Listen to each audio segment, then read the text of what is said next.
Okay. All right. Good afternoon. This is the Board of Directors, our regular meeting for Metro Fire District. Today's Thursday, January 26th, and it's 6:02. All right. I'd like to call the meeting to order. Madam Chair, would you do the roll call, please? Gladly. I'll begin with Director. Board Clerk. Yeah, that's okay. She can take it. Right here. Gould, Present. Weber, Present. Wood, Here. Sheets. Present. Rice, Here. Jones, Here. Costa, Here. and President Clark, turning it over to you. We are all present in person. All right. Nice to see everyone. Yes, it's very good to see everyone. Let's do the pledge to the flag. Director Gould, would you lead us in the pledge? I pledge allegiance to the flag of the United States of America and to the republic for which it stands, one nation, under God, indivisible, with liberty and justice for all. Okay, Metro Cable announcement. The open session meeting is videotaped for cablecast on Metro Cable 14. Replay on Sunday, January 29th at 2 p.m. and Monday, January 30th at 6 p.m. on Channel 14. Webcast at Metro 14 live.saccounty.gov.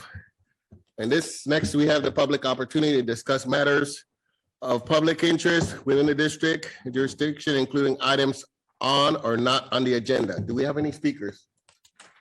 We do not have any speakers from our audience. However, Art, if you could allow our virtual audience to unmute and give them a chance to speak. Hello, attendees. You now have the ability to unmute yourself if there's anything you'd like to present to the board at this time.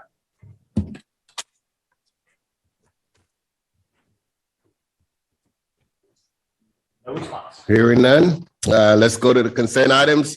You've all had a chance to look at the consent agenda, and do we have any questions? No questions? Motion we adopt the consent. So moved. Second.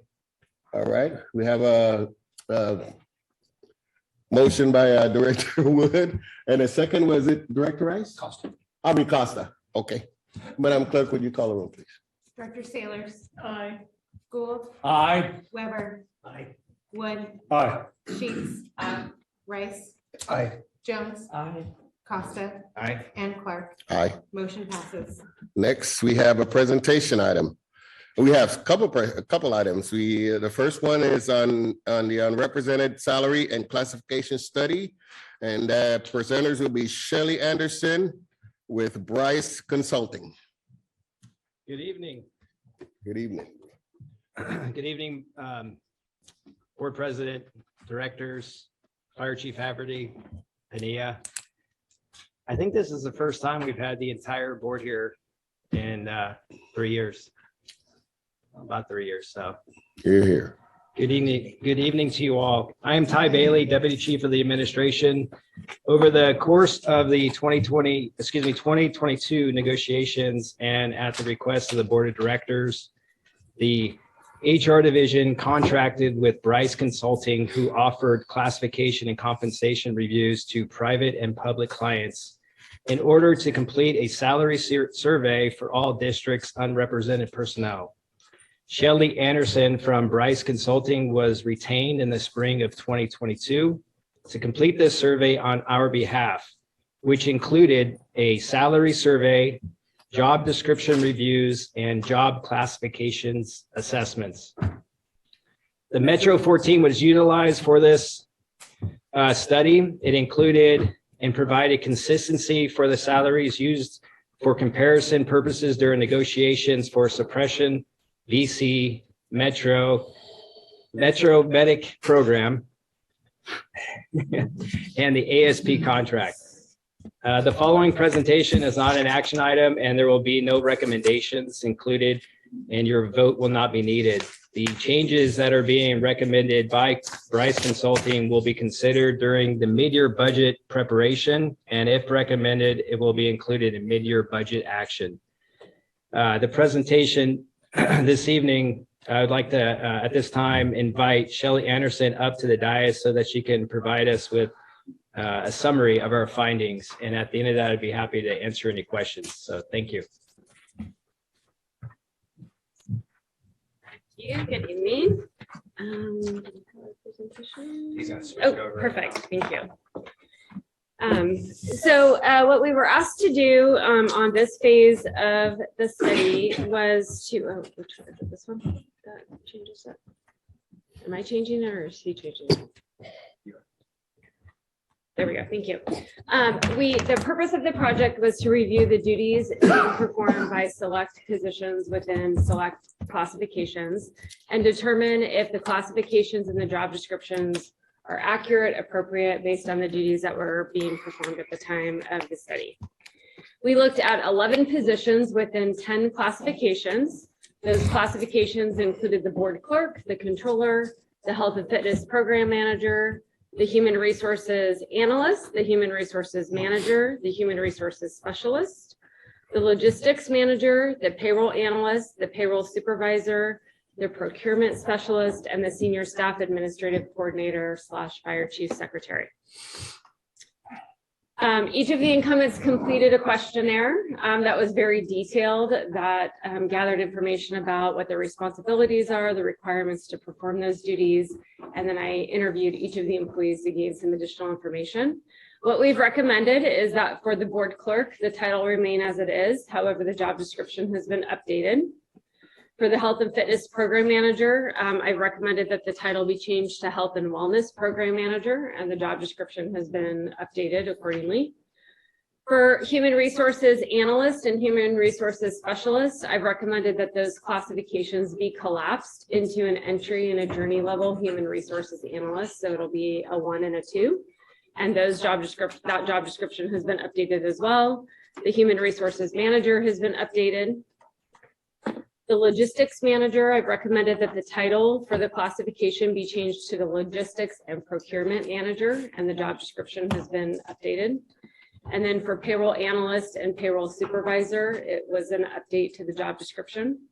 Procurement specialist, we revised the job description. The individual position that's in that classification, I've recommended to be reallocated to the purchasing agent classification, and that job description has also been updated. Those two job descriptions were very similar, almost identical, and a chunk of what the incumbent is doing wasn't represented by either, and was actually at a higher level, which is why I recommended the purchasing agent. And then the senior staff administrative coordinator, fire chief secretary, we recommended that the title be changed to executive assistant to the fire chief, and the job description has been updated. Based on the revisions to the classifications, we did have to go back to the survey agencies and update some of the compensation study information because the job descriptions changed enough that what we matched for the other agencies, we wanted to make sure that it was still accurate because we use those job descriptions to compare to those other entities to collect salary and benefit data for like jobs. We did go back on the controller because we recommended that the title be changed to finance manager, and the duties, controller is typically an accounting focused scope of work. The duties expand beyond accounting, and so we went back and we updated the market data to reflect that. We also went back for the health and fitness program manager, which is now the health and wellness program manager. The logistics manager, because that changed to include procurement, we had to go back to the market. And then we also looked at the market again for payroll analyst, payroll supervisor, the purchasing agent, and the senior staff administrative coordinator, fire chief secretary. As a result of that, we did have some changes in the market position. Some of the classifications did not change significantly. Others changed anywhere from the percentage that they were above or behind market. It could have been a change from anywhere from 5% all the way up to 20% shift in the market based on us updating those job descriptions and making sure that we were collecting accurate information. So I'm happy to answer any questions that you might have. There was no slide for that. No. Do we have any questions? Yes, I have some questions. Go ahead, please. Okay, my first question is, why were only 11 people? We have many more than that in our support staff. Why only 11 were selected? The reason why we selected those is because when we looked at the data, we took anything that was more than 5% less on the salary survey and wanted to address those first before we move forward with any others. Also, there were requests that came in over the course of 2 years, and because of the current contract language that had the Me Too clause, we could not address any of those issues at that time. And so therefore, that's why we took those 11 currently that we're looking at first before any others. I think what the data will show that is the over 90 or 95% of those that we looked at are well above market value. So these were on the high end, more than 5% below market value. So are we going to look at the rest of the staff? So, Any further? so one of the things that we discussed was if you're plus or minus 5, currently, we were going to go status quo. And the ones that were more than 5% less on the equity, we're going to address those. And then as we go through our next round of negotiations, we could do another study at that time.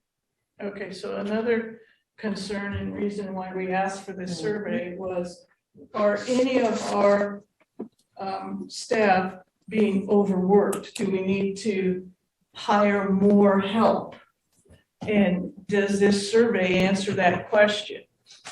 So this survey addressed the financial piece as well as classification. It did not address what the ratio is. And what we rely on is our managers that manage each of their divisions each budget year to request more people if they need it. And at that time, we try to work it into the budget. I think just to follow up on that, because we're working on a standard of coverage right now. Some of that will be addressed. I spoke with Jeff Fry, and the last one we did several years ago actually gave us data that said we didn't need that.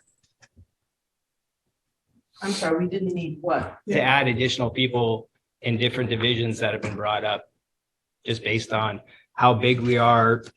For instance, represented positions, do we need more represented or unrepresented in finance or in fleet? That right there came from the standard of covers that Jeff Fry did, and the data that we currently have suggests that we don't need more people in certain fields. So one of the things I've always been confused about is we have represented and unrepresented in our support staff. How did that come about? And why is it that way? So there are some positions that would fall into unrepresented, and it's based on what they have access to, meaning more personal data that's protected. And those job classifications are what would be unrepresented positions. And labor represents the rest. That makes sense. So you're saying if they have access to personnel records that they are considered like management? They are, yeah, exactly. And so they don't need union representation? Well, I'm not saying that. I think everyone under our EER that we're working on has the ability to be represented. However, there are certain positions that are earmarked as unrepresented positions based on what they have access to. And that's under the California, I believe, government code. I'd have to look that up because I don't have it memorized. This concerns me, that I think all of our workers should be represented. In California, all employees have the ability to unionize. And there's a process for that. Thank you. Director Weber, you had your hand up? Oh, to kind of dovetail on Director Saylor's, at this point, so we've done several contracts, both represented, unrepresented. Now, this report with no action required on other professional staff. Are there other staff members out there that have not had either a classification or a salary survey done? Do we still have any employees out that are not covered by a contractual agreement that is up to date? We do not. So we did all of local 522s. All 4 of the contracts were completed. So represented have been, they're under the 2-year contract. And now that we are looking at the unrepresented, they did get pay raises that were equal to what local 522 members just received. But this is ongoing from the last negotiations. There's no government code that allows us to talk about it in closed session at this time. That's why we're bringing it to you in open session. But through the process of mid-year budget, we're going to see what we can accomplish to get people where they need to be in respective positions. Approximately how many members is that? Or what are we, how many people are you, or? There's 11 positions. Okay, and then Chief Bailey, you did, I heard you mention the Metro 14. Do we apply the same look that I know we use it in the 522 contract? Do we use the same criteria when we compare other positions, when we can do like for like? Do we use Metro 14 as our comparison? This is the first time we've ever looked at unrepresented classifications and pay. Typically, 522 negotiates a contract, and under the board resolution, unrepresented, we get the same amount of money equal to what 522 gets. Meaning if they got a 5% pay raise, everyone else just get the same across the board. The request came in to look at the salaries for unrepresented as well as job classifications. So we did that, and there are 11 positions that need to be adjusted, both based on what job they actually do and how much money they're getting paid compared to the Metro 14 agencies. Okay, so make sure that I understand it. There's at least 11 positions or 11 people that we're still looking at, and there's not an anticipated adjustment until a mid-year budget. Did I understand that right? If there was going to be an adjustment for the 11 positions, it'll be during the mid-year budget. Okay. And that'll be something myself, the fire chief, and the executive staff will work through as we go through mid-year budget with Dave O'Toole and finance. And one last question. I'm trying to keep up, so if I missed it or I'm asking to be remedial, my apologies. Are these 11 people the only members that have not received a salary adjustment? And if that is the case, why? And if it's not, please let me know. Everyone, including those 11 positions, received 5%, which Okay. was the same amount of money that 522. So what we believe they're under market. Is that what I'm hearing? Yeah. So for instance, there were positions that were 20% below market. They got the 5%, and that's what Shelley Anderson was referring to. Then she went back based on their job description, classification, and the 5% being added in. Where do they fall now in the Metro 14? And so now we have those new numbers. Okay, but at mid-year, we're going to take another look at this. Is that correct? Yeah, we're currently taking another look at it, as well as we want to have time to meet with our managers to give them the information and share with the unrepresented employees where they fall on the Metro 14. But first, we wanted to come and present it to the board. Okay. And if you have additional questions, I'd be happy to meet with you individually and go through all of those wage comps that we currently have. Great. I think for me, I'll follow up with you. I would just be curious on a timeline, and is there going to be action there? So right now, we're looking at March. Would Okay. be the timeline. Thank you. Thank you, Mr. Sorry, I President. have a question. Director Costa. I want to go back to the previous question about workload. So I just want to make sure I can capture it correctly. So we rely on our managers Mhm. on an annual basis to provide you and the chief with what the needs are. And then we also look at, was it coverage? What did you call it? So the standard of coverage also can assist us with different divisions, not necessarily finance, but for instance, fleet. Do we need more mechanics based on geographical area, how many apparatus we have, how much we contract out versus how much we do in-house? All those come into play when you look at a standard of coverage. Okay. But we heavily rely on our managers. We also, if it's a represented position, those would have to be negotiated because obviously there's a wage that's going to increase or have a constant staffing effect. So that would also need to be a labor thing that we'd have to go through as well. But yeah, we're always looking to be more efficient as well as decrease workload. And if we can afford it, then I think obviously I'm an advocate for that. Perfect. Thank you. Mr. Chair, I have a question. Yeah, Director Wu, go ahead. Chief, thanks for all of this background on this particular and very important study and survey, I think. I would just hope that the timeline's short enough to where when we get to mid-year budget adjustments, we're ready to pull the trigger and not wait another 4 or 5 or 6 months for these people to have to wait to be made whole. My concern is when you publicly say that we've got people that are underpaid, that opens up the door for a lot of other places to come look at our experts and go, how don't you just walk across over to here? Right? And so I hope that we're ready to go with our budget and we're ready to make some financial decisions in that timeline so that we don't wait much longer to make this happen for these people, because we've clearly identified that it's a weakness of the organization. And I'd hate to see institutional knowledge leave here because we're not acting fast enough. So I hear the march, that's going to come pretty quick. And I hope that that means that by the time we hit mid-year budget adjustments, that's been factored in and we're ready to go. Well, I appreciate that. And I'm looking for the board support as we move forward with this Excellent. process. Thank you. Thank you, Mr. Chair. Thank you. Director Jones? Thank you, Mr. President. I would like to reflect that it was summer of 2021 when members, our employees met in this very room and initiated this discussion about whether perceived or real disparities amongst the staff here, both sworn, non-sworn, represented, unrepresented. So this ask has been around since the summer of 2021. I appreciate the focus on the salaries for these different positions, but another huge aspect of this that we all do need to address is the workload that Director Costa mentioned. That is huge.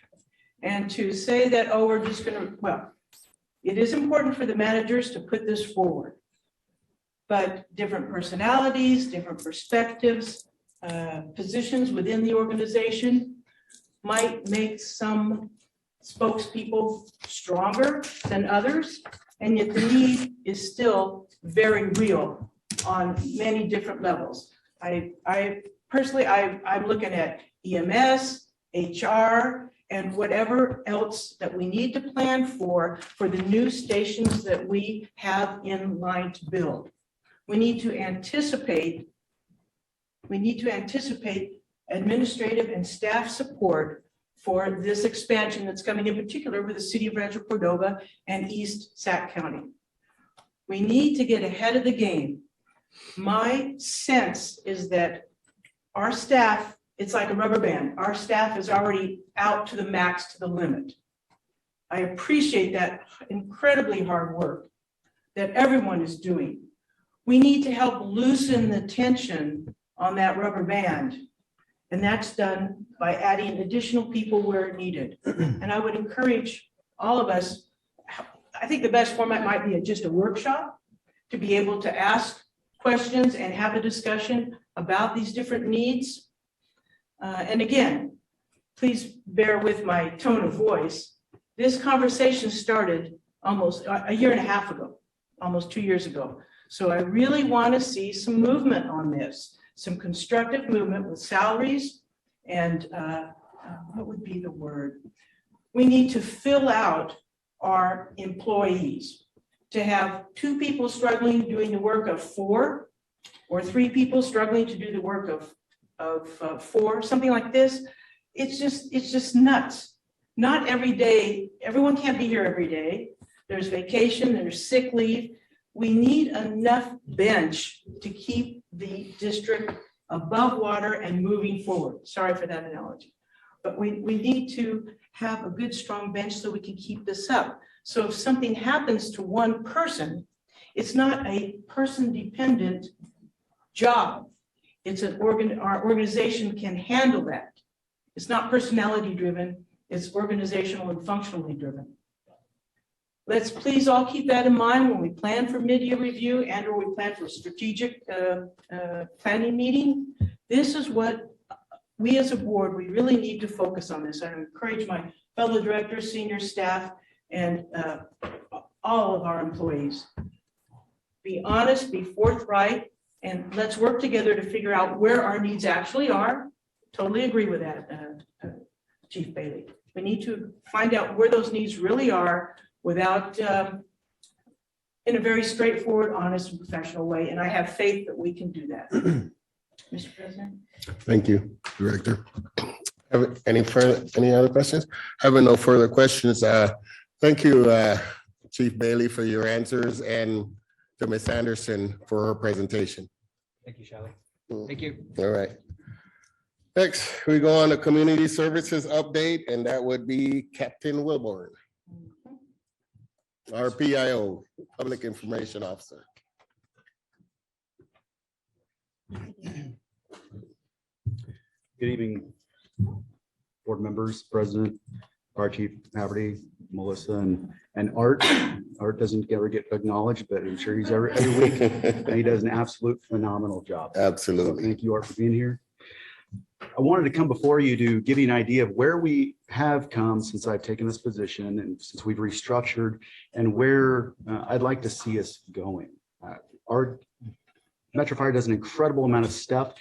It has nothing to do with just myself, our division, but it's everybody working together on the collaborative to get the job done. And I really wanted to give some thanks to my division, show you what we're doing, and bring some awareness. So I'll move forward.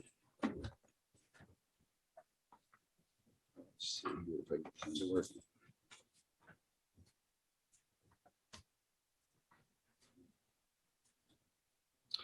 So first of all, meet our team. So we restructured about 6 months ago. It was initially, you talked about being stretched. This division, community relations, was a team of two. It was myself and Chris Dargan, who's since moved on. We had 2 community relations specialists in community risk reduction. So we were able to do their job classifications, bring them back over, and now we have a team of currently 3 of us, and we have a 4th in background. So it's myself as the manager, an all-star in Brenda Briggs. She's our coordinator. She's basically handling everything, making sure everything goes smoothly. Allison Mayhew is our new community relations specialist, and she may or may not be here tonight. We'll see. And we have another in backgrounds. So 2022, just a recap of what exactly happened. We're open again. We were not open for a majority of the year, but we have done some significant things. As you can see, we visited a number of schools, reached out to a number of kids, had 19 firehouse tours and 52 special events. That's great. We can do more. Some of those special events and promotions. Well, without further ado, I'd like to introduce Flair, our new mascot. So we do have a new mascot. Oh, there's so Flair. a social media campaign and live on Good Day Sacramento.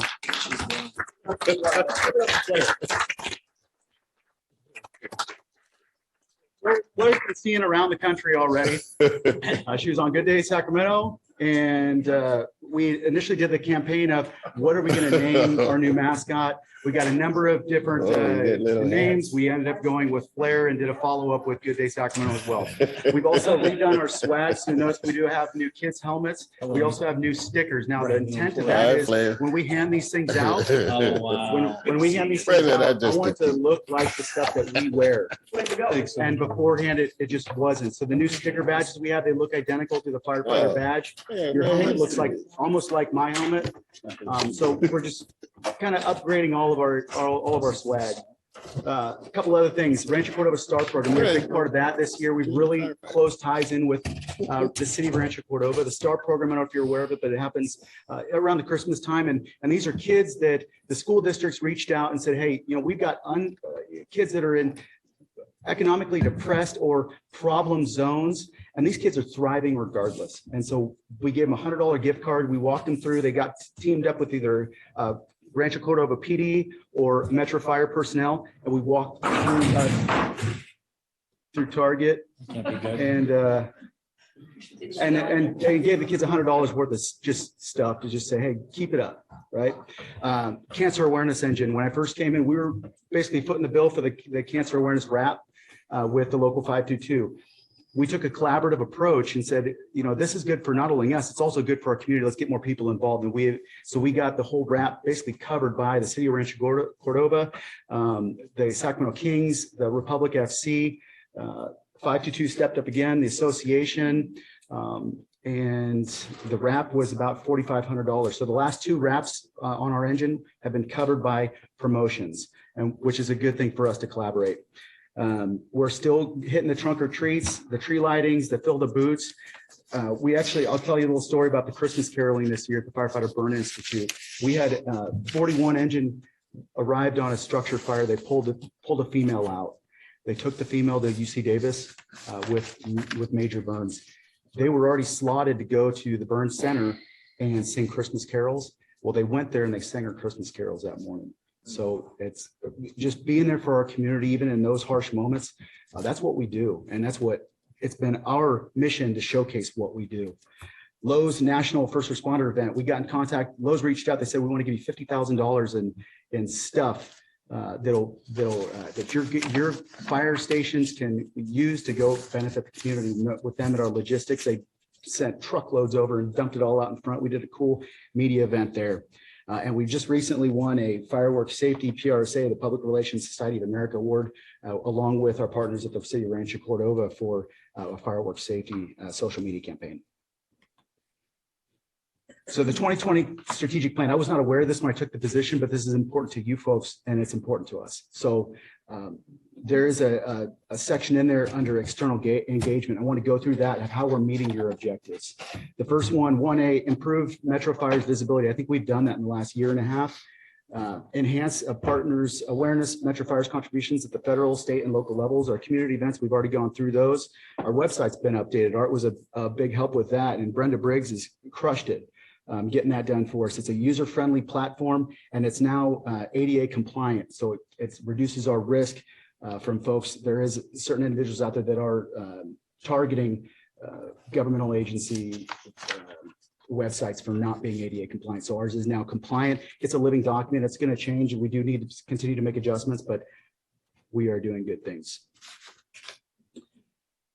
More improved visibility, our increase on social media and traditional media presence. So we've taken a proactive approach with both. We really do try, again, is showcase what we do every day. The men and women that come here, that sweat, that pour out into this community. I want everybody to see that. I want it not only for the community, I want it for them to take pride in what they do. I want their families to see it, to see exactly what they're doing every day. It's important. So that's a passion of mine. That's why I took this role, so I can do that. Monthly stats, talk about transparency. So every month we are putting up our monthly call stats. We're one of the few agencies nationwide that does that. So we put total calls up, how many fires we're going to, structure fires, car fires, vehicle accidents, EMS calls, and whatever else, it's all on there. We're also utilizing our social media platforms to highlight our folks. We have a Member Monday segment, and that basically designates one person. We try and do a couple a month where we just highlight that person and the cool attributes they have, and maybe that's going to target somebody in our community that wants to be a firefighter someday, and it makes them relatable. We're all human. It brings out that humanistic approach and tells their story. Behind the badge, everybody out here on professional staff does an amazing job, and so the behind the badge, we really want to showcase that, and we're going to be ramping up. We've done several divisions already where we just showcase what they do. So a lot of people don't know that we have a fleet division. A lot of people don't know that we have our own human resources, so we're bringing that out. Firehouse Friday, we were shut down for almost 2 years. We couldn't have fire station tours. So we are doing virtual tours online. There's a struggle with that. And we do try and adjust the layout a little bit so that people can't necessarily memorize our fire stations. But the main objective is just to showcase where our folks are operating out of and the conditions that they're operating in. And they take pride in their station. We want to showcase that too. And there's safety tips in there as well. The biggest thing, though, is we get a lot of community feedback. So we get a lot of questions on there. We're able to answer that and have dialogue with the community. So it's kind of a loop, so to speak. And then obviously highlighting partnering organizations. Continuing on communication strategies. We are in the process of building out a crisis communications platform that mirrors up with the emergency operations plan. There's 16 annexes in that plan, and this crisis communications plan mirrors it. It's a very easy to use checklist. So if I'm out, fire chief's out, somebody else, we just need to, hey, you guys got to go manage the media. We can take that document, give it to anybody, and they can basically run through it and be able to manage that communications platform. We've also convened an internal core group. So anybody in our division, any divisions that have an external engagement, we're coming together and we're meeting so that we can have a unified message. If there's things that need to get put out on social media or we need to get sent out through community risk reduction or EMS or whatever, then we're able to do that. And then obviously merging our list of federal, state, and local organizations so that we're going to those, the chamber meetings or legislative meetings or whatever we need to do based on our 12-month calendar. Going into strategic media relations, that's 2A. We take a proactive approach. A lot of our agencies don't. They're very reactive. When something bad happens, that's the only time they contact the media. Well, I contact them all the time. I have great working relationships with them. As you can see, there's a number of examples of the things that we've done to really highlight things. And some of these particular topics have gone worldwide. I got a call from the London Fire Brigade about our Tesla that caught on fire in Rancho Cordova. I just did 2 segments in the last 2 days on people experiencing homelessness and showcasing how that's affecting first responders and our ability to deliver service. We've had a couple fatal fires recently, so showcasing that. Obviously, the devastating weather storms, you've probably seen those out. So we've got worldwide coverage. And this is one of the things that I'm most proud of working with Brenda is our digital education system. So what we're trying to do is figure out modern solutions for us not being able to, you talk about being on shoestrings and not being able to handle all the schools or all of the things that we need to do. I want to hit every student in our community, whether in homeschool, charter school, public school, private school, after school daycare program, all of these, what our platform is going to be available to every student in our district. We've never been able to do that. And I don't know any district that has been able to do that. So the digital platform allows teachers to present their info on their time. It's available to everybody. We got a $50,000 grant. We have $50,000 left over in a grant. We're trying to figure out what to do with it. And Brenda took the bull by the horns and reached out. We got a local company, Legion Productions, right off of Old Placerville Road, a stone throw away. They did everything Netflix quality segments that are available on our website, along with take-home workbook pages. And that launches in February. It's up there right now if you want to go ahead and take a look at that, but we're still getting stuff in there. So there's obviously the incentive for the teacher. They can schedule an engine afterwards. If we want to come over, let the kids squirt hose, give them the cool swag that you received tonight, do all those things. It's nice because then the main thing is the consistent messaging and taking the stress off the firefighters from having to give those presentations. And obviously opportunities to educate parents through the take-home activities through their kids. Fire Camp is one of our biggest community outreach programs. We had it this year again. It's 48 kids, 11 to 13 years old. I'm going to put a video up there so you guys can watch it, and I promise I'll wrap this thing up.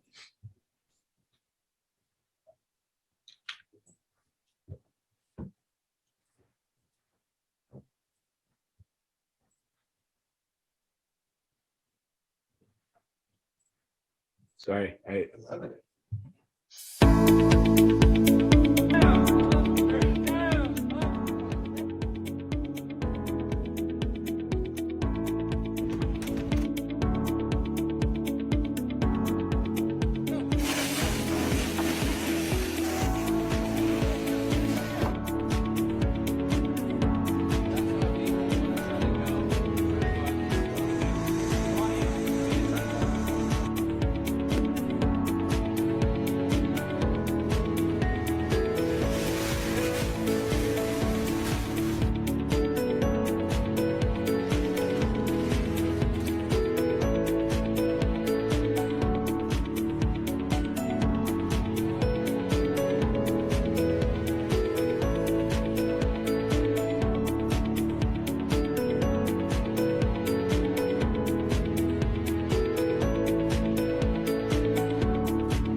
That was great. that was it. Yeah, thank you. So, a couple more things. I'm trying to talk fast because I know you guys, AT took too long. You're good. Yeah, you're just fine. So, and then finally, career awareness. So assisting our awesome recruiter, Tim, with recruitment, anything that he needs, promoting Del Campo, promoting things on social media. We're going to be looking at doing the every 15 minutes DUI prevention. Next year, we've done that in the past and we want to continue doing that. But again, COVID's kind of thrown curveballs. And then keeping that instructional curriculum accessible by all teachers on Metropolitan's website. Here's some of the collaboration that we've done just throughout the last year or so. And again, outreach is a coordinated team effort internally between all of our divisions. Everybody has a part to play in it. It's just nice that community relations gets to be that conduit. And with that, let's go 2023. What do you got? Do we have any questions? Director Weber. It's an amazing process to watch in just a short 10-year period. The increase in training and equipment and people. Again, coming from a dinosaur, I thought we were the bee's knees. We absolutely couldn't get any better, no way around. But every time I go out to a station or see somebody on the streets, I thank them for what they're doing and acknowledge their efforts. But one thing still hasn't changed from at least my day and today.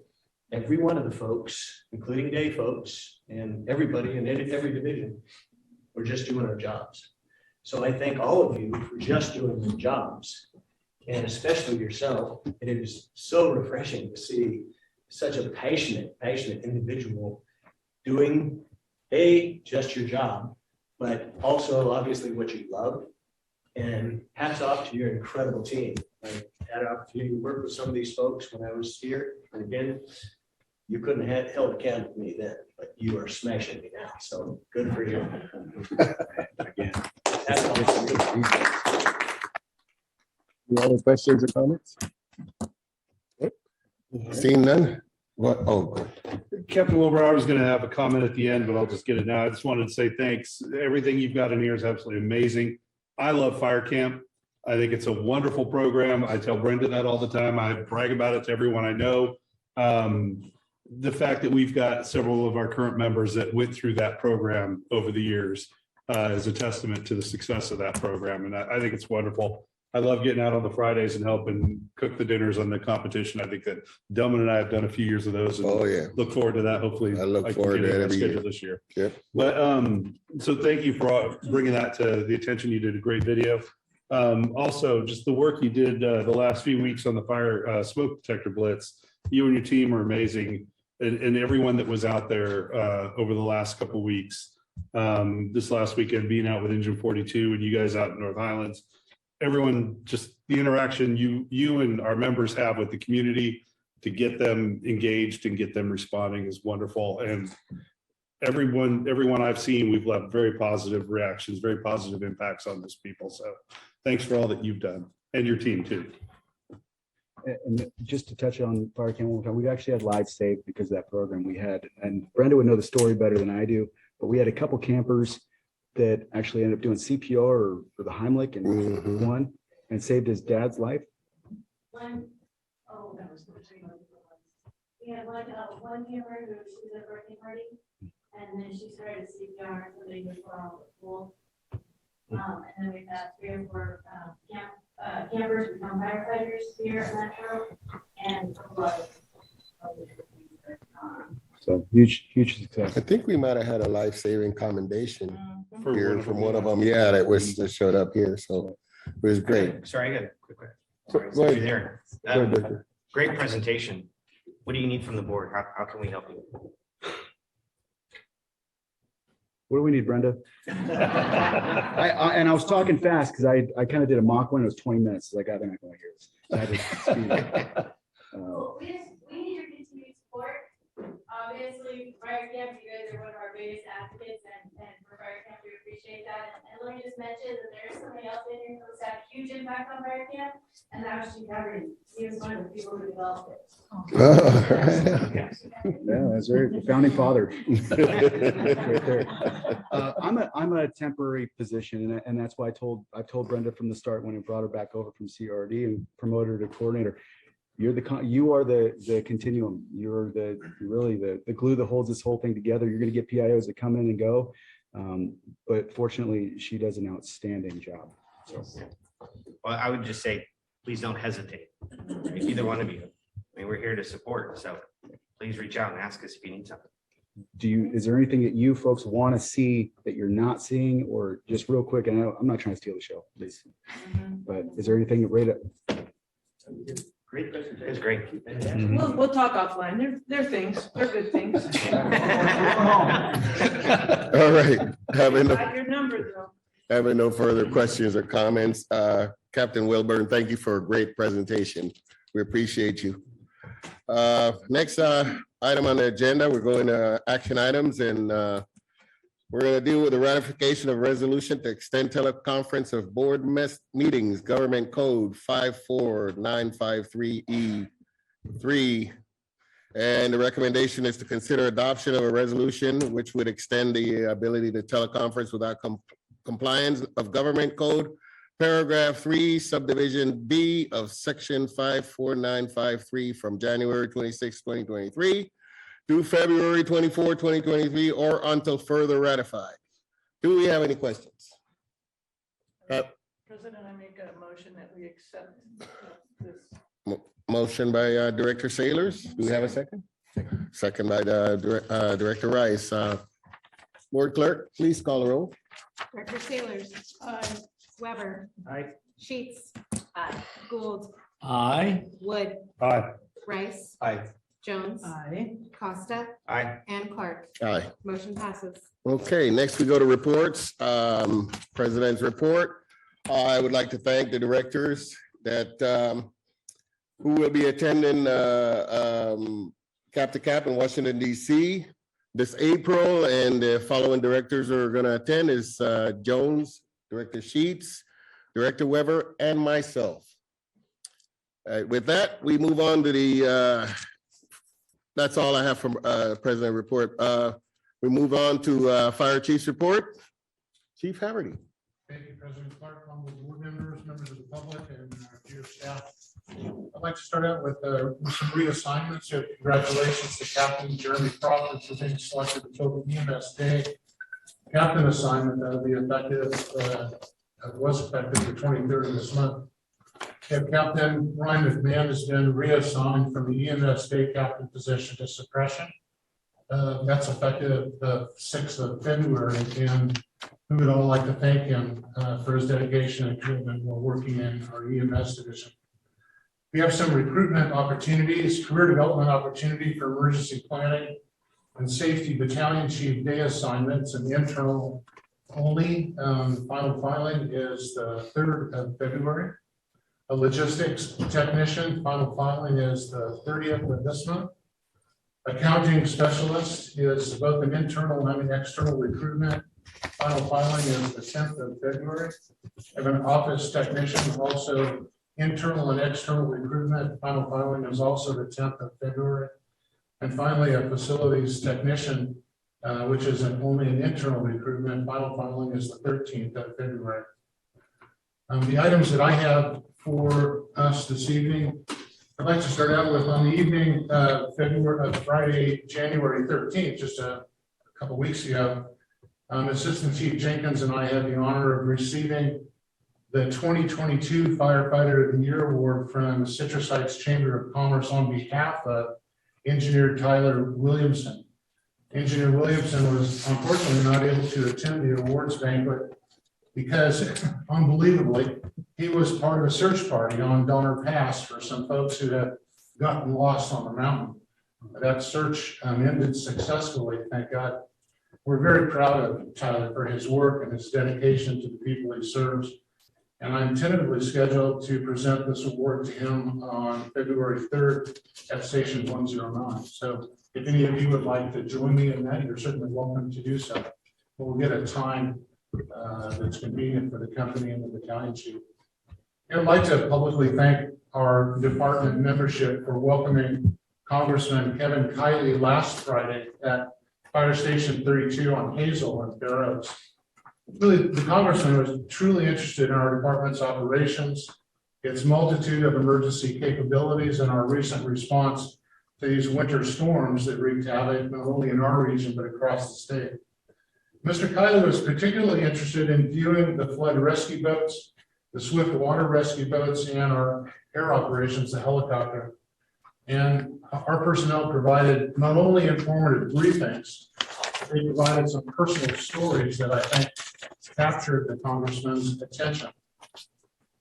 I'd like to personally thank Tom McDonald, Jeff Fry, the deputy chiefs Mitchell and Bailey, Assistant Chief Jenkins again, Battalion Chief Russell, the crews from 32s and 65s in our Air Operations Division for being there, being very attentive to him, and answering all of his questions. And then I was pleased to welcome Director Sailors and Weber also, who participated in the congressman's event. Thank you for that. I'd like to thank our HR division and Deputy Chief Bailey for continuing to listen to you and continually to listen to our membership and working to provide some improved services for those of our membership who suffer workers' compensation injuries. They've recently drafted a very useful flow chart, which is being used to identify where we have some direct influence, indirect influence on the workers' process, and where law, at least today, prevents us from much intervention at all. We have established some performance objectives, some of those based on your comments at your last board meeting. They'll be included in our third-party administrator RFP, as well as our proposed contractual language for the course of the contract for our next provider. And lastly, the HR division is going to be working with Captain Cahill to develop a series of short podcasts and videos, which will be available to our members and also their caregivers on how to better understand and navigate the workers' compensation process.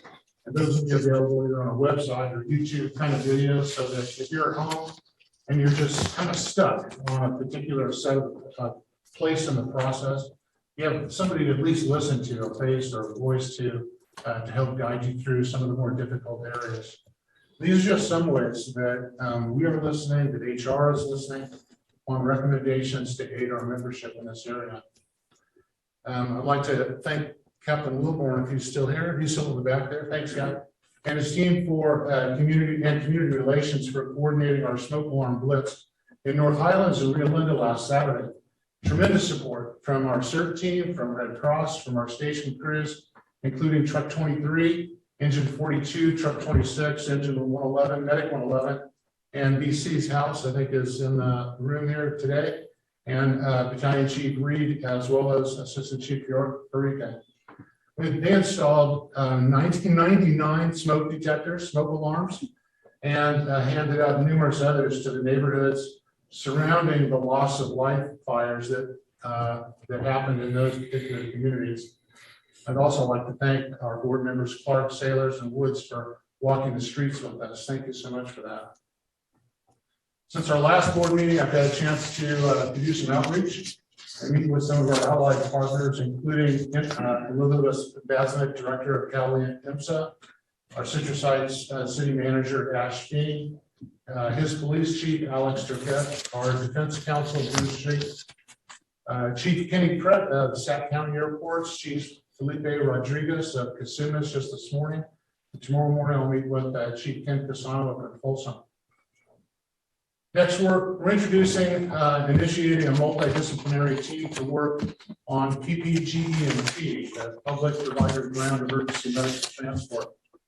And the purpose of doing this in this particular way is to develop our own in-house expertise in the areas of finance, interagency relations, labor impacts, and our own operations. And the first meeting of that team will be the week of February 5th, week after next.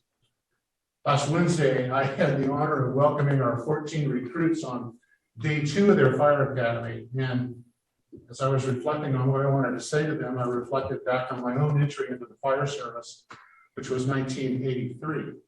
And as I looked at my audience, I realized they were a long ways from being just 40 years old. So, but it was a pleasure to meet with them and talk to them about the values of the fire service and what it means to belong to the movement. I look forward to graduation a few months from now. That completes my report. Thank you. Do we have any questions for the chief on his report?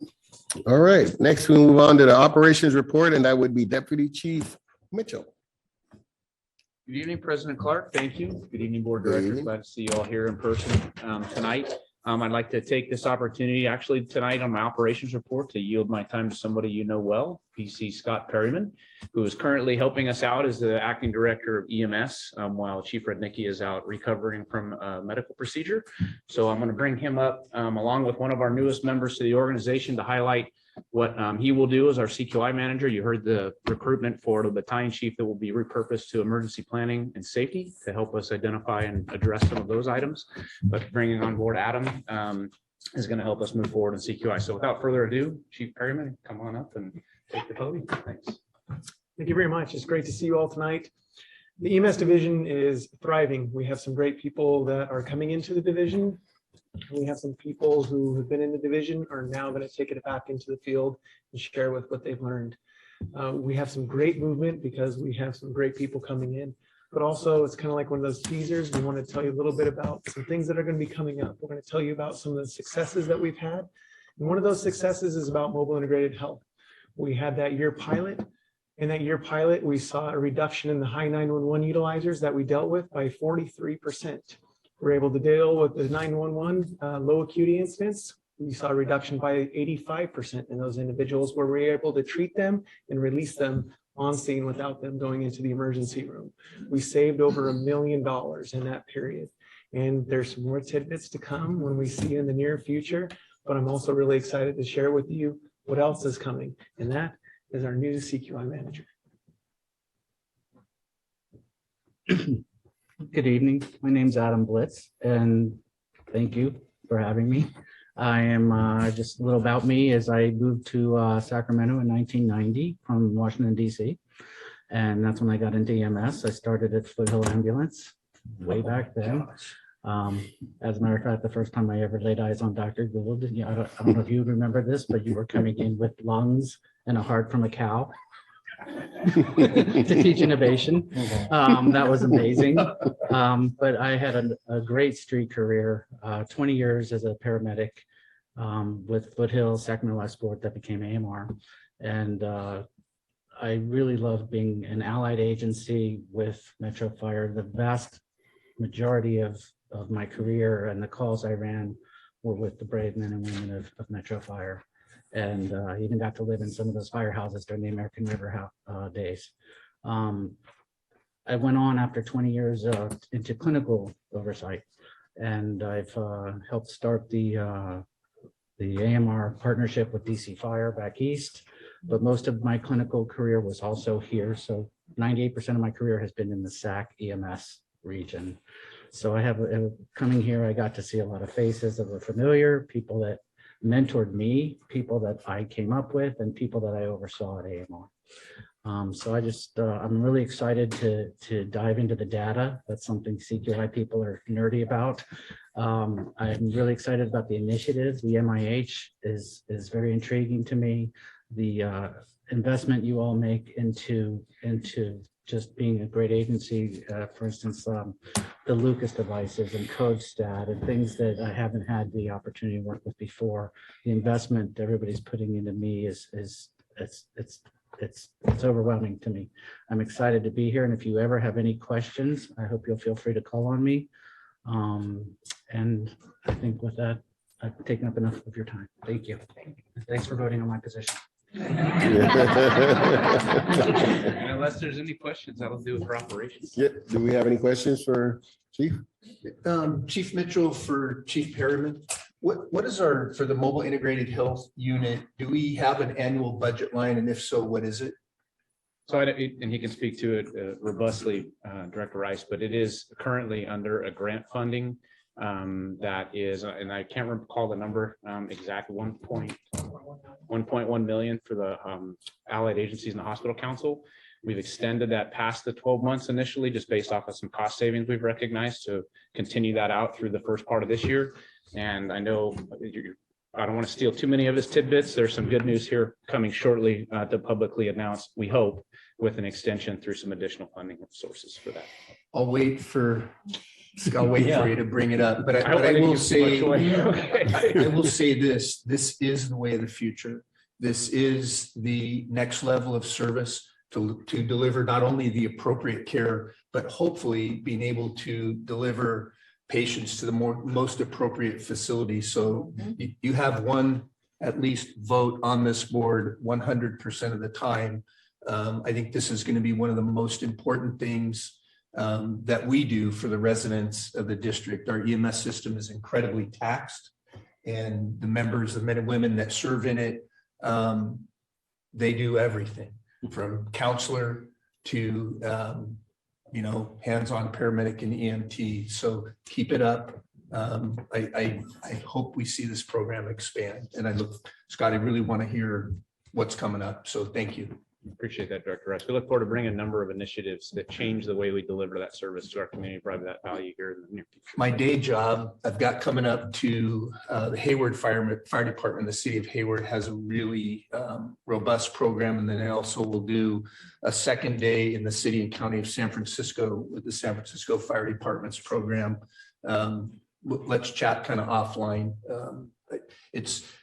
This is such a critical piece of service for the men and women in the field and for the communities that we serve. So I'm really happy about how immersed we are here. Thank you. Director Wood. I just want to say, and I want to make sure everybody understands and recognizes the amount of Chief Perryman's career that has been devoted to this issue. I was with you back in DC and cap to cap when you were advocating for this program back in 2016 and 15. And I know that wasn't the first time you were involved in the issue. So I just want to recognize you for the time and commitment. It's been almost a decade that this has been, at least, if not in your mind, on your plate, your day-to-day. And thank you for everything that you've done. Do we have any other questions? I haven't seen none. Thank you, Chief, for that great report. Next, we have the administrative report, and that would be Deputy Chief Bailey. Good evening, Board of Directors. Good evening. Board President Ty Bailey, Deputy Chief of the Administration. I wasn't able to make the last board meeting. I was having a medical procedure. So I just want to introduce myself and what divisions I currently oversee. I have oversight of IT, finance, governmental affairs, recruitment, economic development, and human resources. It's my honor tonight. I'd like to introduce to you Melissa Maddox, our HR manager. We hit the ground running from the beginning of the year, from all the work they had to get done on the MOU, working with the finance team and so on. And I want her to report to you tonight everything that we're doing in our HR division to help our members and ultimately the service delivery to our communities. Thank you. Good evening, directors, Chief Haverty, Board Clerk Tania, and Art.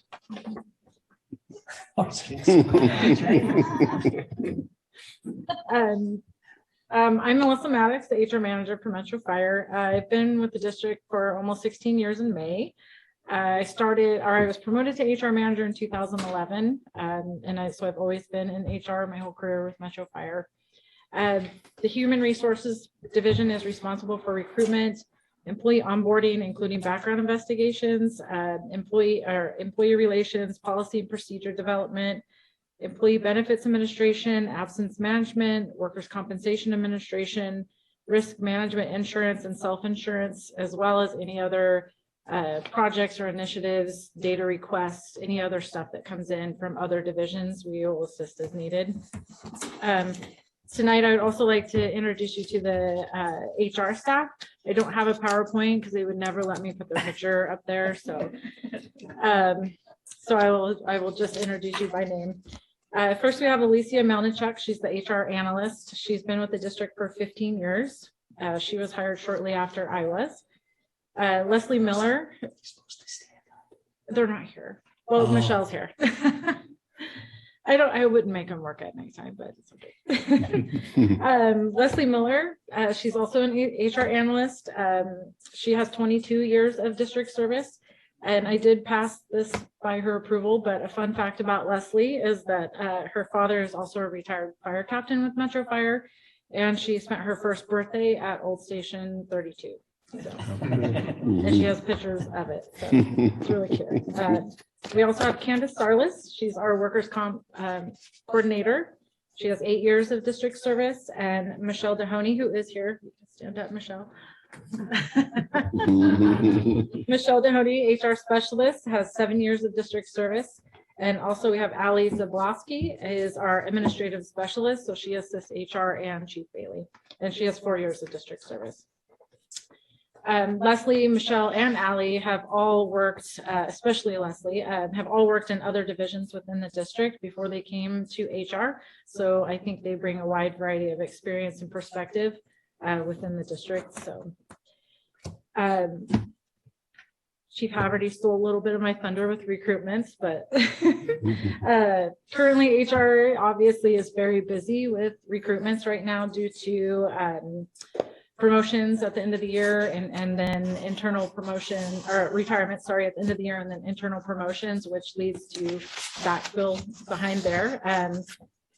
The HR staff works on the recruitments as a team. So we basically share the duties based on the capacity of our current workload. So it's kind of who can take office tech, who can take this. So we kind of juggle it around, but we all work together on them to make sure they get done.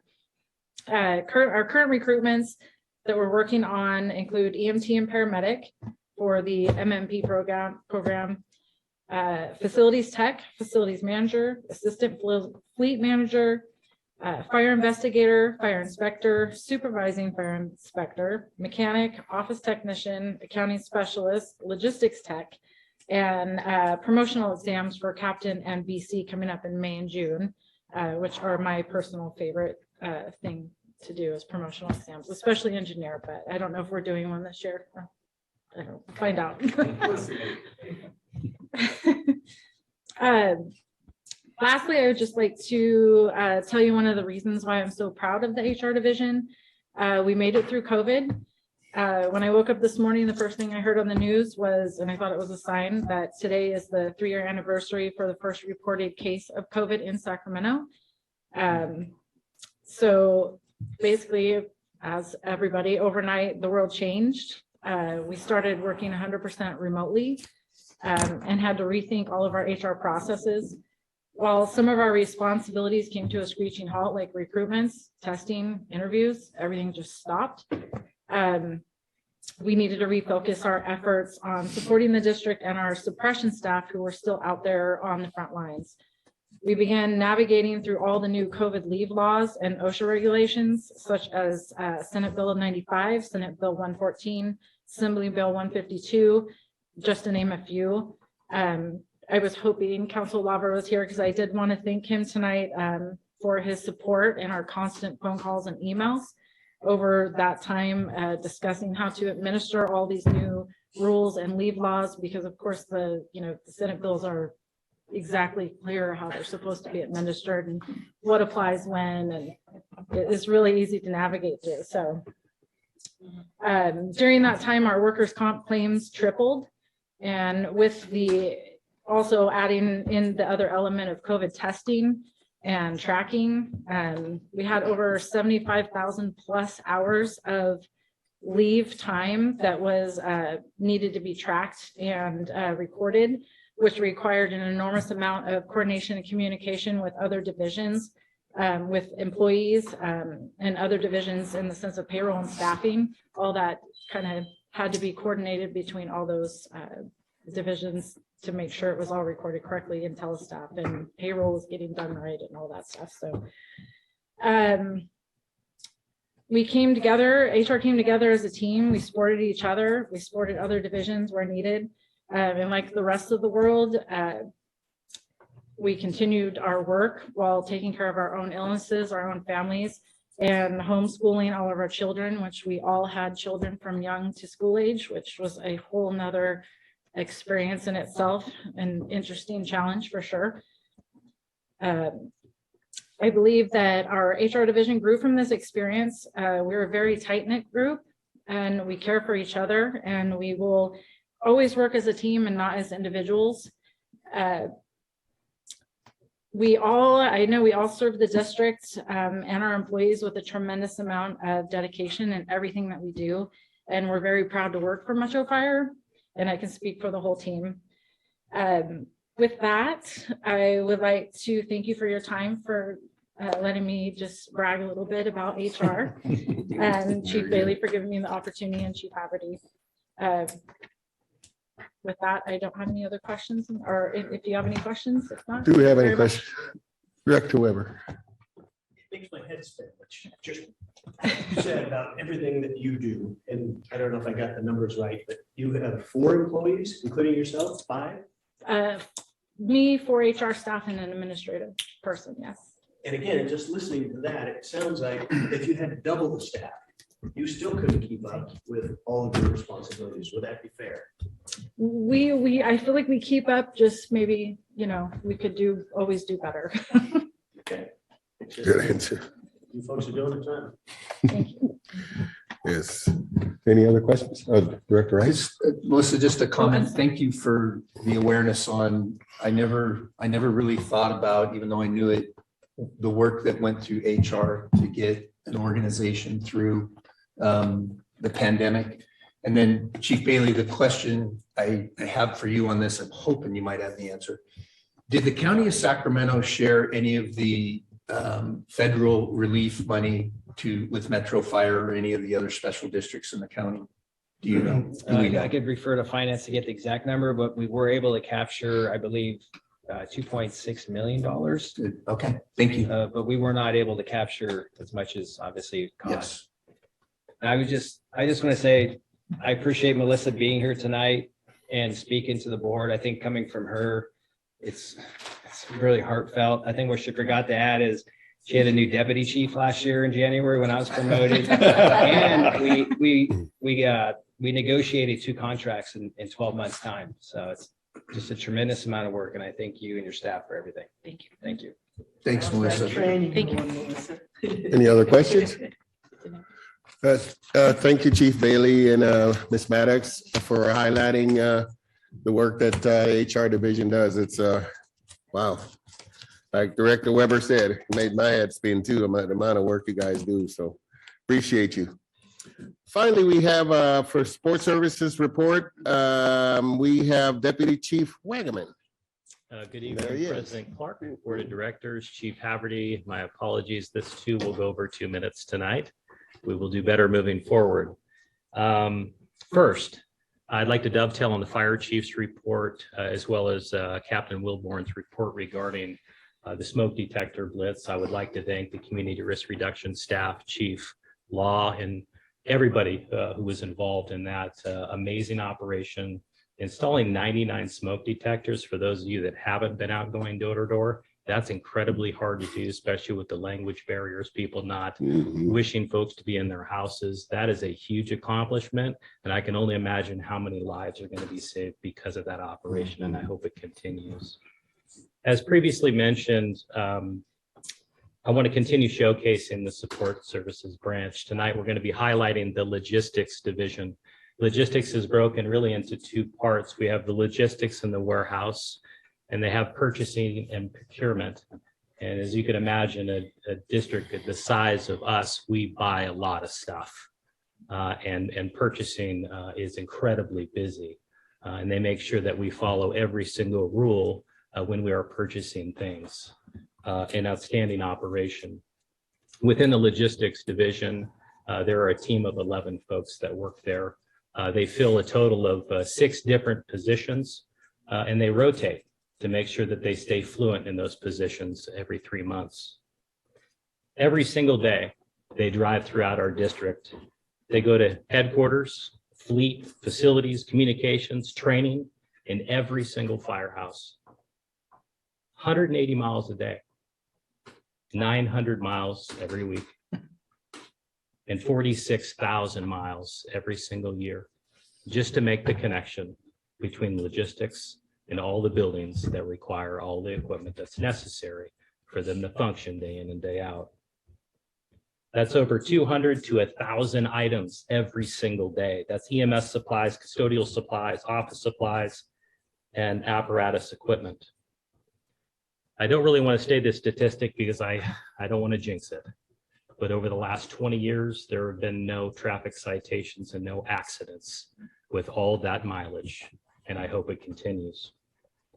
In addition to all that work, they also maintain our ladders to be compliant with NFPA 1932. We have 280 ladders that get tested every time they get dinged, banged, overloaded, whether it's brand new or new parts are put on it. There's a requirement that they get tested before they go into service, and logistics handles that function. That coupled with a huge, huge task of keeping our firefighters safe away from cancer-causing carcinogens. They launder our turnouts on an average of 15 sets every single day. That comes out to 3,900 sets of turnouts every single year.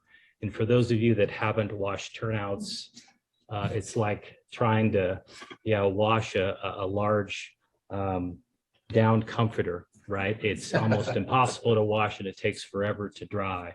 So I could only imagine doing 3,900 sets of those every single year.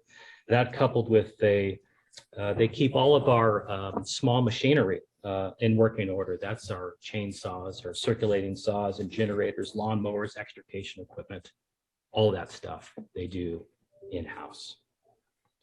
And for someone that knows a lot more about the division than I do, I would like to introduce to you the person that oversees this extensive operation.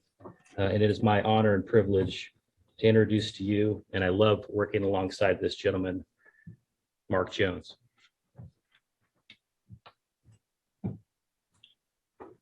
Hi, good evening, directors, Chief Haverty, Melissa, Art. Chief Hageman mentioned, my name is Mark Jones. I'm the logistics manager and interim purchasing agent for the district. I came into the logistics manager position following my initial hire as the warehouse supervisor back in 2005. My background before that was a small business owner and then a warehouse operations manager for an architectural molding company here in Sacramento. So I knew warehousing and logistics, but I did not know anything about the fire service. I decided to take a class at American River College in a fire technology program. It interested me, so I earned a fire degree in fire technology through American River. Around 2008, I was promoted to logistics manager and I had a hand in all of the purchases that the logistics was tasked to do. During this time, I learned about the concept of obtaining multiple quotes and competitive bidding, which I previously knew nothing about. In the private sector, you can make purchases any way you want, but in the public sector, everything has to be transparent and open competition.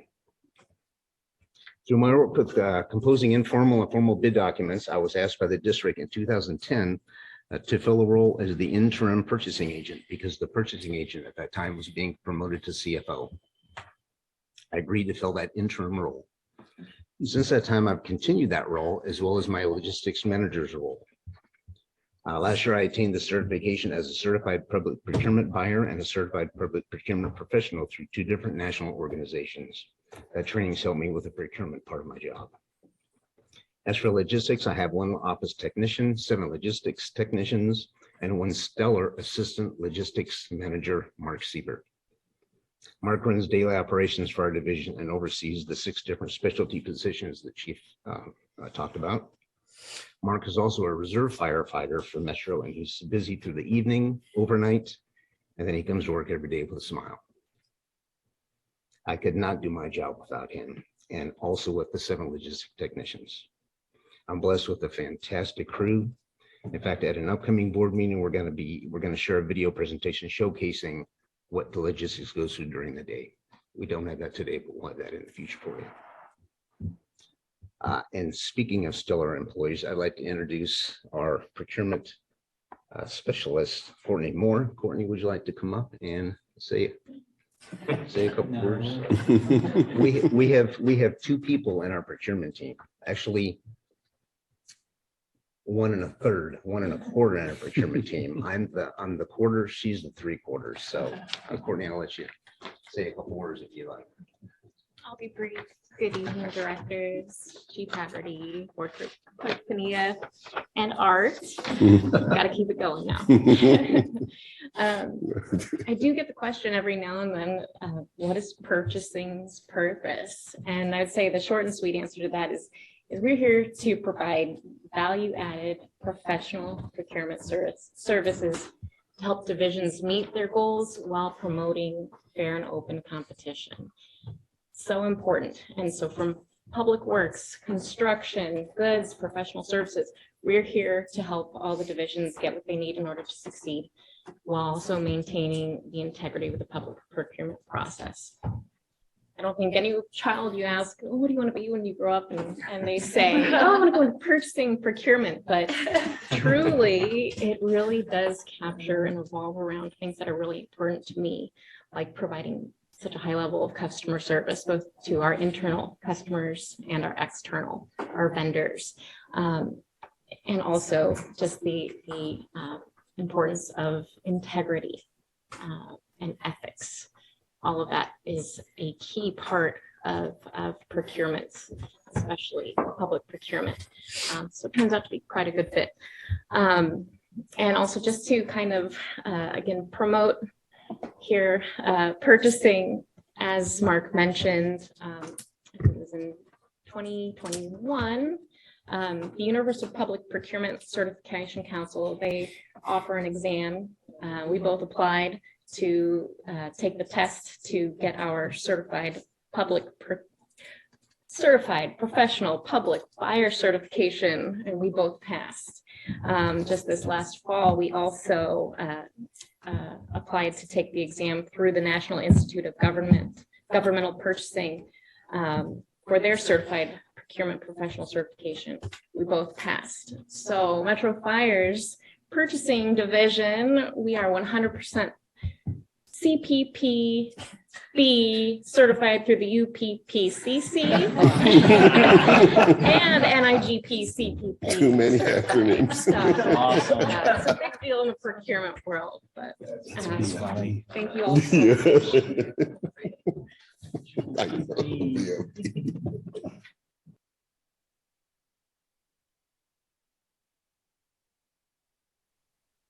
Also see too that Metro Fire is in great hands. So that concludes my report tonight, unless you have any questions for me. Do we have any questions? Oh, yes, Director. And Chief Wagaman, I'm hoping I'm in the right place. And Chief Haverty, you can step in and redirect me if necessary. I would like to see a report annually, and we're at 2023, and firefighter deaths, Metro Fire, it's 0, and I hope it always stays there. Firefighter injuries and classified both temporary and permanent. I would like to see firefighters lost time due to injuries in both hours and dollars. I would like to see 4850 time, the number of hours used and the dollar value attached to that, including the overtime costs that are necessary to replace that. I would like to see civilian deaths, civilian injuries. And then in another arena, physical rescues. That could be from anything from a building fire to a flood to a car fire. It's a physical rescue, and I think you know what I mean. Property loss, and then I learned something from a young man several years ago, property protected.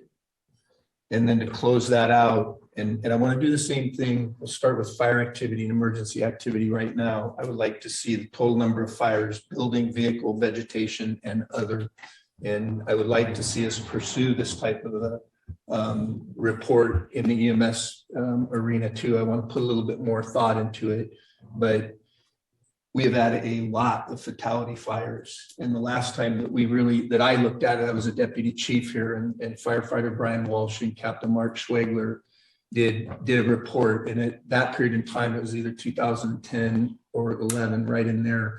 Between this region, we had almost 14. It was either 12. It was 12 or 14 civilian deaths. That's pretty unheard of for this region. And Metro Fire, I've been watching. We've had a lot of civilian fatalities. And I think we need to start quantifying this and quantifying everything that the men and women do so that we can really show. So I know that's a lot to ask, but I would really appreciate it as a board member to be able to talk publicly about really what goes on. So thank you. Director Rice, I think you lost me after the first 5. So I got a list. Yeah. You can share the list. Then. Yes. Thank you, sir. Director Rice, I hear you loud and clear. The good news is we are already capturing a lot of that information. Thank goodness we went to a new image trend reporting program to help capture any other new data that we wish to plug into the system. And I know the right people are here today to fill in the blanks. So we will work on an annual report and get that to you. Thank you, Chief. You bet. Thank you. Any other questions from directors? Thank you, Chief. You know what?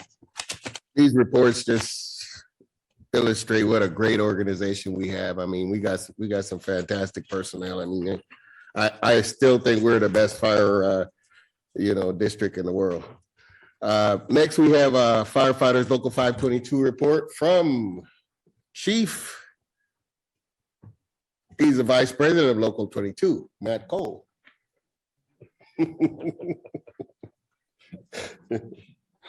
Good evening, everybody. I like the model that the deputies have been pulling people up to do their reports for them. I'm just kidding. Like, I like this.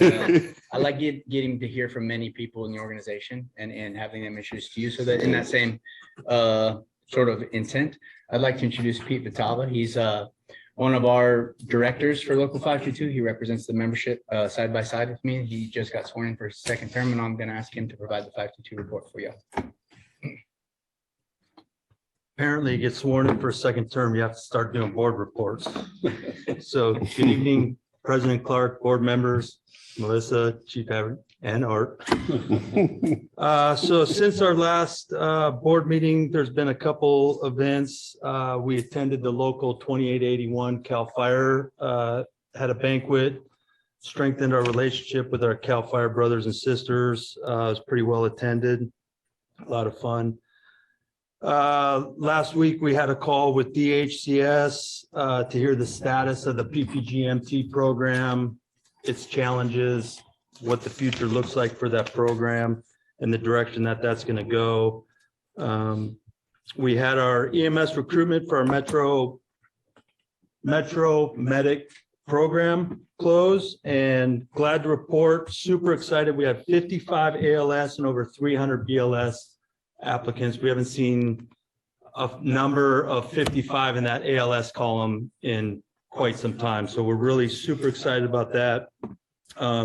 Really appreciate all the work from the recruitment team and everybody that had anything to do with that and getting that word out. We had e-board last week. We swore in some new officers on the Metro Fire side. Myself and Sean Schollard were sworn in for a second term as directors, as well as officially sworn in our Deputy Director, Mike Gildone. And Steve Gilman, who is our IFF 10th District Vice President, attended the meeting and did the swearing in for us. It was nice to have him in town and hear about all the things going on in IFF. Our Explore program officially started this past week, and we have 15 522 members that are working as mentors for these explorers, which is going to be fun to see them grow and hopefully maintain the Metro Fire family and grow up to become firefighters and stay in our program. So that's a really exciting new program that we're starting. We have Mocha Monday and B14, a little over 30 members attended. Yesterday, we had labor management, Chief Haverty and his 3 deputies, along with Matt Cole and the 3 directors attended. Very productive, laid out a nice foundation for what this next year looks like in the direction we want to move. We have a unit meeting tomorrow at 0900 in Battalion 13's area. And actually some new news, kind of along the lines, Director Rice, what you're talking about. On March 20th of 2021, we had a member pass away, Kyle Rutherford, in a tragic accident. And since then, it was determined as a line of duty death. through a lot of presumptive reasons. And this afternoon, we were just informed that Kyle Rutherford's going to go on the wall in Colorado Springs this year as a line of duty death. So that was pretty exciting to hear. And finally, we have ALTS conference that Matt Cole and all of 522 board will be attending. ALTS is the affiliate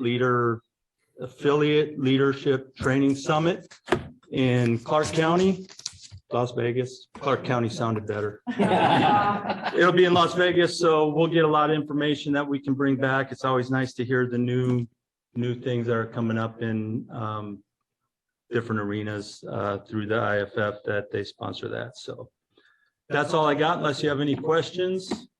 Do we have any questions for? Go ahead. Yeah, just quickly, I noticed on a few of our engines, we have recognitions for Kyle Rutherford. Was that 522 that put those together? Yes, those were, you're speaking of the memorial stickers? Yeah, they look wonderful. Yeah. I just thank you for doing that. Yeah, and those were floating around the district. They're on a lot of all the apparatus. I Yeah. can't say every apparatus, but I would say a good majority of the apparatus, people wear them, on their water bottles and personal items, laptops. and things. Yeah, I've seen them on a few engines. They look great. It's good that you guys did that, so thank you. Yeah, for sure. Anything else? Yes, Director Weber. Now, I know everyone's gonna think I'm trying to be funny, but I'm truly not. Can you put together, can 522 put together a list of these 500 acronyms that you guys are throwing around with the letters for everything? I'm not kidding a bit. It's hard to keep up. In the day, we had EMT and CPR, so I can't keep up with all of these things because they're not described in most of my information. But seriously, can somebody put something in a glossary together so I can understand what these mean? Yeah, like ALTS, you're referring to the Affiliate Leadership Training Summit? No, I got that. Yeah. The rest of it, that have 15 letters. Okay, Thank we'll you. do that. I'm being We'll work on serious. it. Yeah, we'll work on that. All right. Thank Anything you. else? Any other questions? All Thank right. you very Thank you very much for your report. Appreciate it. Chief Cole, you as well. Thank you. All right.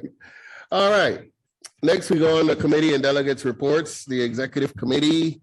Our next meeting will be February 9th at 5:15 PM. Next, we go on to Communications Center, JPA. DC Wagman. Good evening again, directors. We have not established the new schedule yet where we're going to have 2 meetings per month. We will start in the 1st of February with that new schedule. So I will have a report for you each and every night, each and every meeting night. Thank you. And a report. Thank you, Chief. Next, Finance and Audit Committee. The committee chair, you're the new chair, Director Wood. Thank you, Mr. He just President. appointed chair. Thank you. Yeah, the Finance and Audit Committee met at 5:30 this afternoon. We did elect a chair and vice chair. I was elected chair. Director Weber is my vice chair, or the committee's vice chair, I should say, excuse me. We got a detailed report through or from CFO O'Toole regarding the status, financial status as of 10/31/2022. And a couple of things of note from that report. Our CERT fund, which covers the promise we made to our members to provide retiree healthcare, is currently approximately $65 million in that fund, which represents about 24.6% of our unfunded liability. So it goes to show the importance of continuing that commitment, funding that commitment we made so we can honor it down the road. There's some other, at least initially, concerning notes about revenue being down relative to the budget. But on the flip side, we do have spending also down. One of the other issues of concern is we did have this year an increase of over $4 million in PERS fees, PERS costs that the agency had to absorb that we did not have in the prior years. And currently we are looking to be relatively within our reserves goal at the end of the year. So that was also some good news from that. Our next meeting is February 23rd at 2023 in this room at a time to be determined. So thank you, Mr. Chair. Thank you. Next, we have a policy committee, Director Gould. Mr. Chair, I'd like to announce that I've been demoted out of that committee, and I have no clue who's the new chair of that committee. That's the Well, truth. you'll know which next meeting. February I have 9th. nothing. I'm sure they're gonna wish you've done a great job all the time I've been on the committee, so I vote for you. I'm not supposed to do that, sorry. Next, we have board member questions and comments. The first one I'm gonna start with is Director Jones. Director Jones. Yes. Thank you very much, President Carr. Appreciate that. Good. I get to acknowledge each and every presentation that we had here. It is a fantastic summary, present day report, and future goals. Everyone, it was just great. We had, just to recap, Chief Wagaman, Jones, the support service information. We had Parker Wilbur with his staff, Brenda Briggs and others for our community relations. We had Chief Mitchell, Chief Perryman for our EMS. We have our administrative report from Bailey with his full staff, and we appreciate the continue with our staffing and classification study. This was an excellent, complete update for all us directors. I appreciate it very much. Thank you. Next, Director Sailors. Good evening, everyone. Gay just took the words out of my mouth, but first, it's New Year, and it's been 3 years since we've all been here together in this room, seated up here. I too extremely enjoyed all of the presentations. It made me very happy to see the presentations coming from not just the deputy chiefs, but from the people that are doing the jobs. We got to hear from them. It was so positive, and it just makes me very proud to be up here as a director for this wonderful organization. There is so much talent and so many dedicated workers that work at Metro Fire. I just want to thank each and every one of you for doing the wonderful, exceptional job that you all do. And with that, I'll say thank you. Thank you. Thank you. Director Rice? Real quick, I appreciate all the staff report, and Captain Wilburn, thank you so much for the job that you all do in community services and being the face of Metro Fire. For the entire staff, very high level professionalism, and I appreciate it. My last one, I was retired, but I was the local 522 president when I believe it was Chief Bailey, then a unit representative for local 522, and then Fire Chief Kurt Hinkey. It could have been Mark Wells, but I think it was Chief Hinkey, started the OPEB Retiree Health Trust. And it's been 10 years, it's at $65 million. And I would put kind of a charge into Vice President Cole and the district. I've always thought, I don't even know what it is now. I know I paid 8% and I still pay something. I don't know if it's gone up.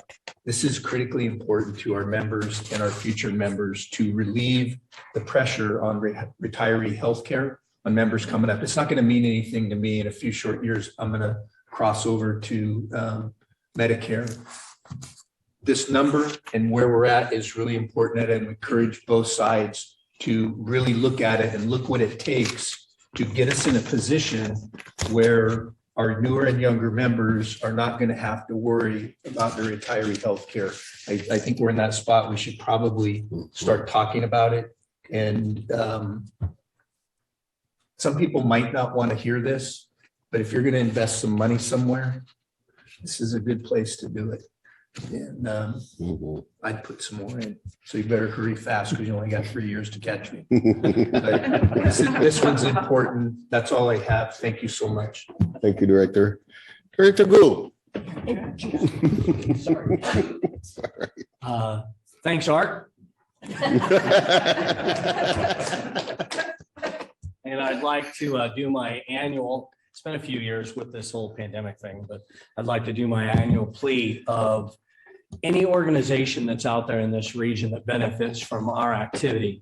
I'd like to see it reciprocated by you sponsoring scholarships so we can reach into some of the communities that aren't represented at fire camp and provide those scholarships to those young people so they can have maybe potentially a different experience with the fire service. So again, a challenge to any organization or individual that has some funds laying around to get them to Brenda and the team there, because you saw the work that they do in this community, and it is honestly priceless. To touch those young people at schools and in the community and at fire camp is really priceless. It does cost, and there are a lot of things that go into it. So I'd just like to make that plea. And again, thank you, Art. Thank you. Thank you for that, Director. Next, Director Sheets. Good evening. I wanted to also say that presentations were awesome.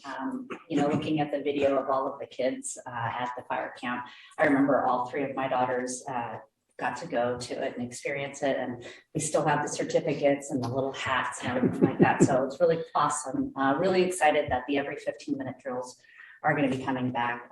It's such a great partnership with the community and the hospital side, and just seeing the impact that it has on younger, high school students and trying to prevent those senseless deaths. So really looking forward to seeing some of that in this year. Would like to extend my gratitude to Station 31 and their crew for having me for dinner on Monday night. It was really awesome. And with that, I just want to send my prayers and my thoughts and my condolences for the victims that were killed in the mass shootings this weekend. So if we could at the end. Absolutely. Absolutely. Thank you.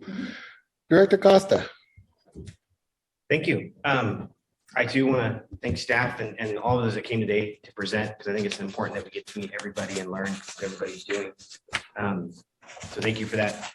I do want to highlight the first 2 presentations, because I think those are extremely important to make sure that we are well informed and we make the right decision. So I know sometimes the questions can be entertaining and stressful, but it's important that we hear what's going on and that we are informed so we can make the right decisions. And I do think workload, how we look at workload and how we assist the teams with that workload is important. So thank you for all of that.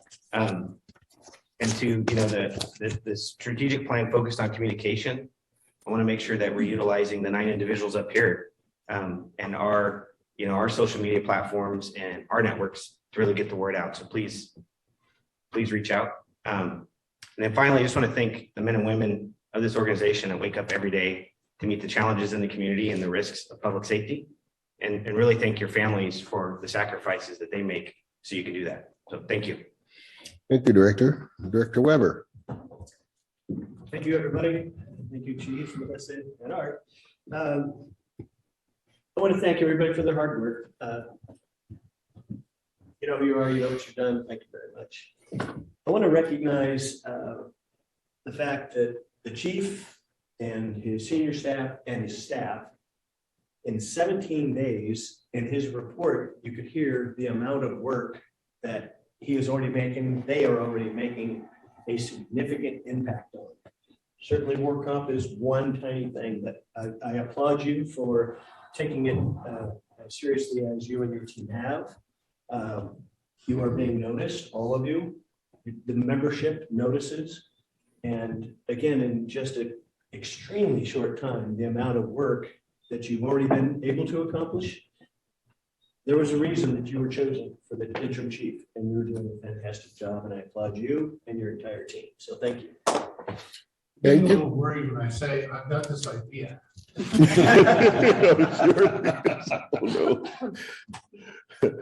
Director Wood. Thank you, Mr. Chair. I only had one comment, but I have one more to add to that after Director Gould's comments. I want to make sure everyone understands that fire camp is run by volunteers. So please, if you have money, you can donate to the program, do it. Know that it's going to the program. All of our counselors and all the people that work at fire camp do it on their own. So I just want to make sure everybody understands and appreciates the commitment that they make. Next, I need to get my notes up here. Next, we do have the Fill the Boot for burns coming up, February 3rd, 4th, and 5th. My wife will be in the counting room all 3 days. So for anyone that's out there, say hello to her.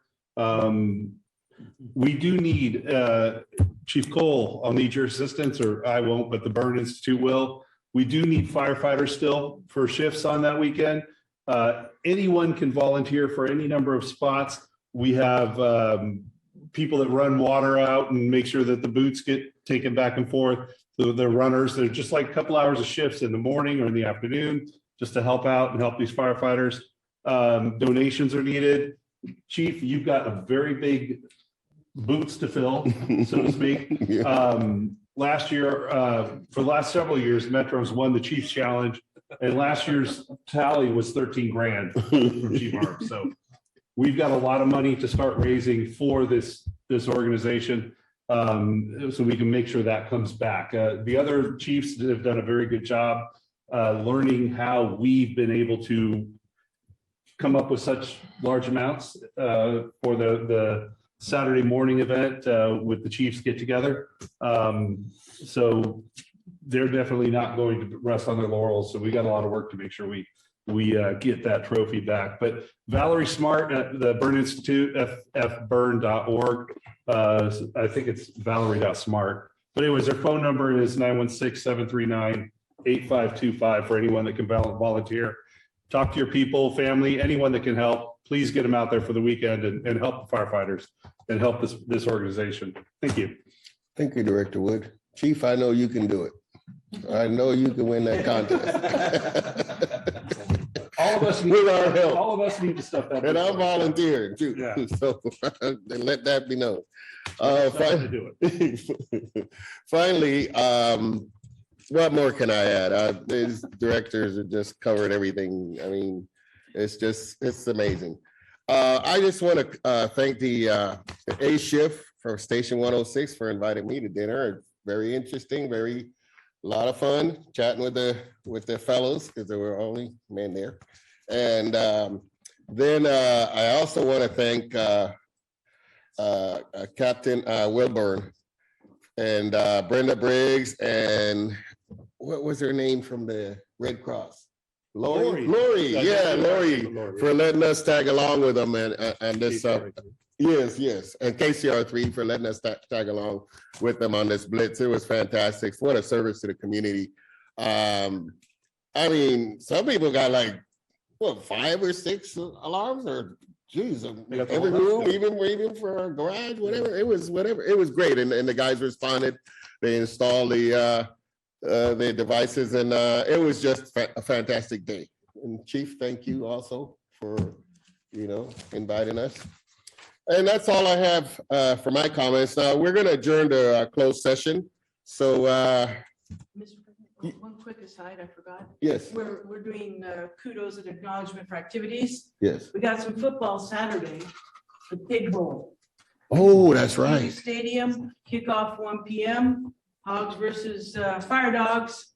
Just a reminder, it's out there. Big fundraiser and activities for children and such, starting around 11-ish, I believe. Anyway, look up Big Bowl. You'll get all the details you need. So, in the interest of public community involvement. Thank you, Director. Thank you.